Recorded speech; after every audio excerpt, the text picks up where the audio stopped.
Hi friends, welcome to legal notes. ఈరోజు మనం discuss చేయబోయే టాపిక్ పేరు social approaches for crime prevention and crime prevention strategies. ఇంట్రడక్షన్లో వెళ్తే, social approaches for crime prevention in India focusing on addressing the root causes like poverty, inequality, lack of education through community involvement, rehabilitation and social development. అసలు social approaches for crime prevention అంటే crime జరగకుండా ఉండడానికి సామాజికంగా మనం చేయవలసిన బాధ్యత ఏదైతే ఎవరి సిటిజన్ ఆఫ్ ఇండియాపై ఉందో దాని గురించి మనం డిస్కస్ చేయడానికి పోతున్నాం.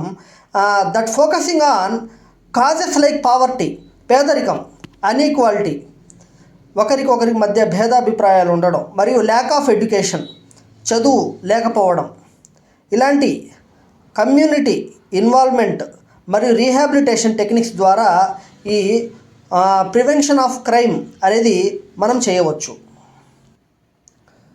And the social approaches for crime prevention.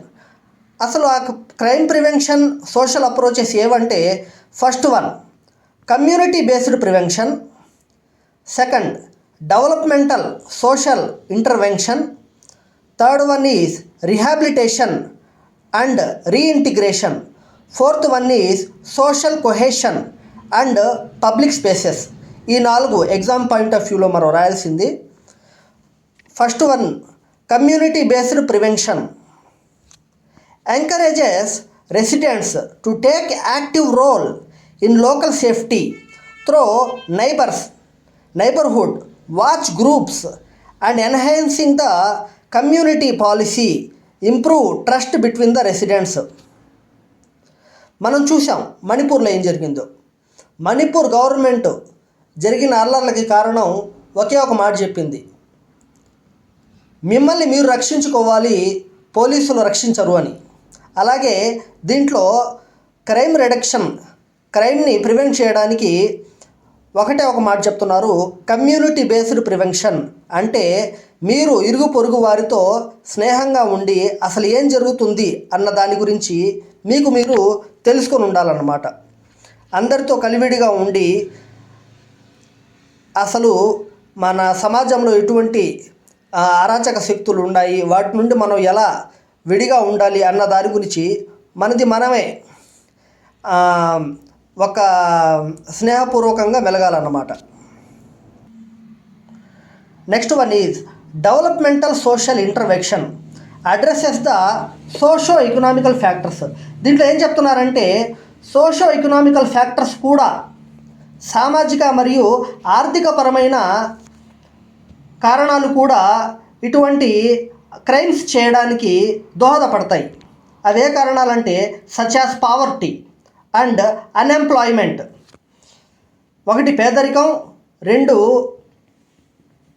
Employment లేకపోవడం, సరైన ఉద్యోగం లేకపోవడం, ప్రొవైడింగ్ ఎడ్యుకేషన్, జాబ్ నెసెసిటీ, ఇలాంటి చాలా కారణాల వల్ల ఈ క్రైమ్ అనేది అఫెన్స్ అనేది జరుగుతూ ఉంటుంది.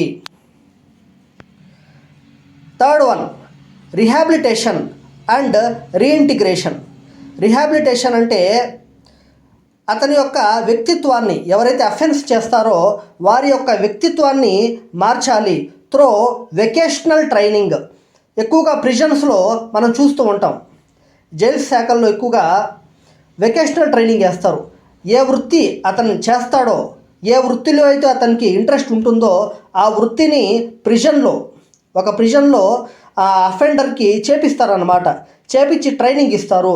అలా ఇవ్వడం వల్ల అతను రియల్ లైఫ్లో అతను రిలీజ్ అయిన తర్వాత కూడా అతని కాళ్ళపైన అతను నిలబడగలడు. Through vocational training and mental health support, especially for first time and juvenile to prevent the reoffending. తరచూ నేరాలు చేసేవాడు కాకుండా ఫస్ట్ టైం నేరం చేసిన వాళ్ళు ఎవరైతే ఉంటారో, మైనర్స్ కానీ లేదా మామూలు వ్యక్తులు ఫస్ట్ టైం నేరం చేసిన వాళ్ళు తర్వాత రీఅఫెండింగ్ చేయడానికి కుదరకుండా ఈ రీహాబిలిటేషన్ అనేది పెట్టడం జరిగింది. Fourth one social cohesion and public spaces అంటే సామాజికంగా అందరూ ఒక దగ్గర కలవడం, పబ్లిక్ స్పేసుల్లో కానీ పార్కుల్లో కానీ అందరూ ఒక దగ్గర కలిసి కలివిడిగా ఉండడం వల్ల కూడా ఈ ప్రివెన్షన్ ఆఫ్ అఫెన్స్ అనేది జరుగుతుంది.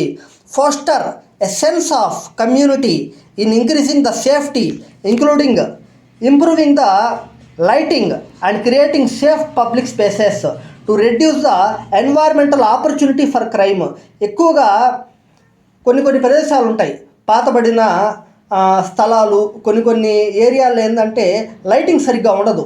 అలాంటి ఏరియాస్లో లైటింగ్ వేయించడం, మరియు పబ్లిక్ స్పేసెస్ ఎక్కువగా పార్కులు, ఖాళీ స్థలాలు అలాగే ఉంచకుండా అవన్నీ చెట్లు అన్నీ వచ్చేసి చూడ్డానికి భయంకరమైన ప్రదేశంలాగా ఉండడం, అలా కాకుండా లైటింగ్ పెట్టి ఎక్కడ పబ్లిక్ స్పేసెస్ ఒక పార్కుల్లాగా ఏర్పాటు చేయడం వల్ల ఎక్కడ అఫెన్స్ చేయాలి అనేది తెలియకుండా ఉండడానికి, అఫెన్సెస్ తగ్గించడానికి మనకి పనికొస్తుంది అన్నమాట. ఈ సైడ్ హెడ్డింగ్లోనే మనం చూడొచ్చు సోషల్ కొహేషన్, సామూహికంగా అందరూ కలవడానికి పబ్లిక్ స్పేసెస్ని ఏర్పాటు చేయడం, అదే దాని మీనింగ్, ఇంకేం లేదు. Next types of crime prevention strategies. మరి ఈ క్రైమ్ ప్రివెన్షన్ చేయడానికి స్ట్రాటజీస్ ఏముంటాయి అని చూస్తే, ప్రైమరీ ప్రివెన్షన్ ప్రాథమికంగా ఫస్ట్ మనం చేయాల్సింది ఏంటంటే prevention aims at entire population to alter the social physical condition that lead to crime. Aim to entire population to alter the social and physical conditions. అసలు పూర్తి పాపులేషన్ మీద ఎంటైర్గా ఫోకస్ చేస్తే అసలు దేనివల్ల ఈ క్రైమ్స్ అనేవి జరుగుతున్నాయంటే, first one is lack of education సరిగ్గా లేకపోవడం వల్ల, మరియు రెడ్యూసింగ్ ద పావర్టీ పేదరికం అనేది నిర్మూలించడం వల్ల ప్రాథమికంగా మనం క్రైమ్ చేయడాన్ని నిర్మూలించవచ్చు. Second one is secondary prevention. Secondary prevention is focuses on early identification of potential offenders and intervening before they commit crime.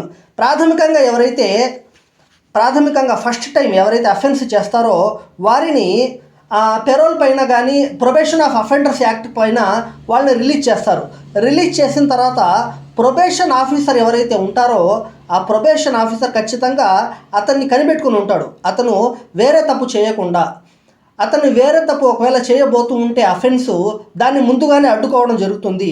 It is nothing but secondary prevention type. Third one tertiary prevention deals with actual offenders through rehabilitation and reentry programmes for better society. Actual offenders ఎవరైతే ఉంటారో వారిని rehabilitation చేసి వారి యొక్క మానసిక mind set ఏదైతే ఉంటుందో దాన్ని రీహాబిలిటేషన్ చేసి మార్చి కొన్ని ప్రోగ్రామ్స్ వల్ల వారిని మరి నిత్య జీవితంలో పెట్టడానికి ప్రయత్నిస్తారు. That is nothing but tertiary prevention. And fourth and last one situational crime prevention involves in modifying the physical environment reduce the opportunity for crime. అసలు క్రైమ్ జరగడానికి అవకాశమే ఇవ్వకుండా పోవడము. అవకాశం ఇవ్వకుండా ఎలా చేయాలంటే సిచ్యువేషనల్ క్రైమ్ కింద వస్తుంది ఇది. అవకాశం ఇవ్వకుండా ఎలా చేయాలంటే number 1 CCTV surveillance.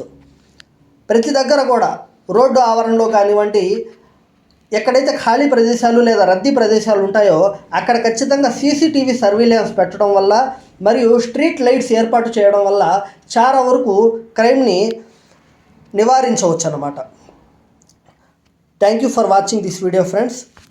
For more videos subscribe my channel, like my channel and do click bell icon for more videos.